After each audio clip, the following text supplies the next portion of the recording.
Global aging is reshaping every region on Earth, fast. In the United States, people aged 65 and older are projected to outnumber those under 18 by 2035. Globally, for the first time in history, the share of people 65 plus will exceed the share of children under age 5. The 80 plus population is set to quadruple between 2000 and 2050, approaching 400 million people. That scale changes families, economies, and politics. But aging doesn't look the same everywhere. In 2017, life expectancy ranged from the low 50s in some countries to the mid 80s in places like Hong Kong. That gap raises a simple question with big consequences. When does old age begin? Using 65 as a universal cutoff makes less sense where life expectancy is 60. Even within one country, perceptions shift. Americans on average say old age begins at 68, and older respondents push that boundary higher.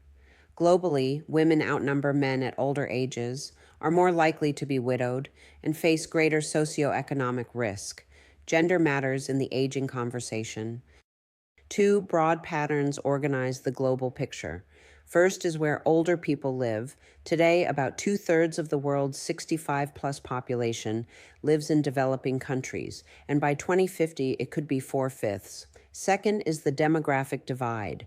Some countries, like Spain, have low fertility, high longevity, and slow or no population growth. Others, like Tanzania, have high fertility, rapid growth, and very young age structures. Paradoxically, many lower-income countries will age faster than wealthy nations did. What took France more than a century, doubling its 65-plus share, will take Thailand just a couple of decades. Rapid change with fewer resources is the core challenge. Different regions face different pressures. Developing countries must build pensions, healthcare, and long-term care systems while still tackling child health, poverty, and infectious disease. Coverage gaps are stark. In sub-Saharan Africa, only a minority of elders have any pension access. Wealthy countries already have programs, but must adapt and finance them as the old age dependency ratio rises and workforces shrink. Three case snapshots make this concrete. China's one-child policy shrank younger cohorts and, paired with rising longevity and urban migration, created 4-2-1 families, 4 grandparents, 2 parents, 1 child. Fewer adult children must support more elders, while formal long-term care capacity lags, and retirement ages set in a shorter life era are under review. Germany shows the inverted pyramid. Sustained low fertility and high longevity strain pensions and labor supply, sparking debates about raising retirement ages, taxes, and immigration. Kenya illustrates aging amid ongoing development and health shocks.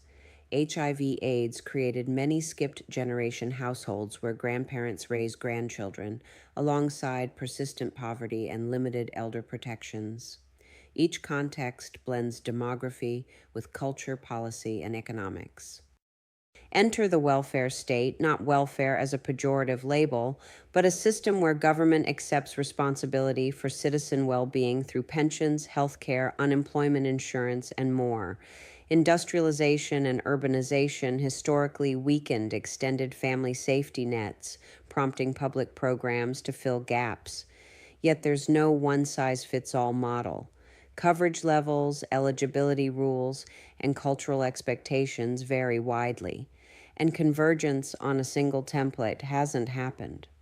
Family norms still shape outcomes.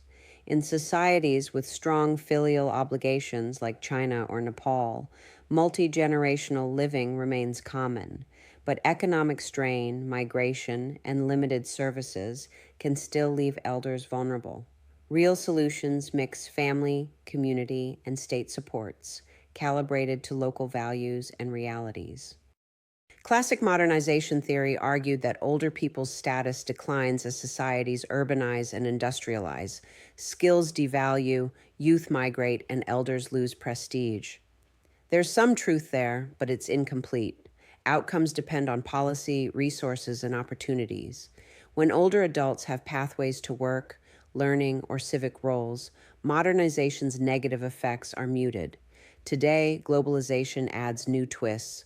Cross-border labor migration can send remittances home, but also hollow out the middle generation, shifting care to grandparents and complicating family roles when migrants return. Finally, how do we study global aging? Think 3 levels.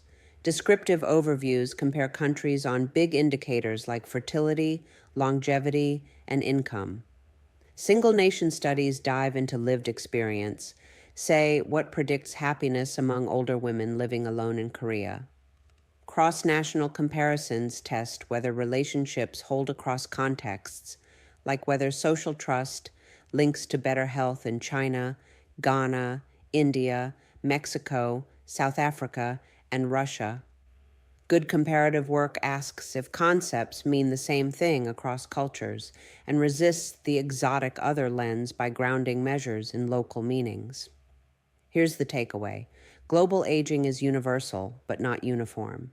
Speed, scale, and support systems differ, and culture matters at every step.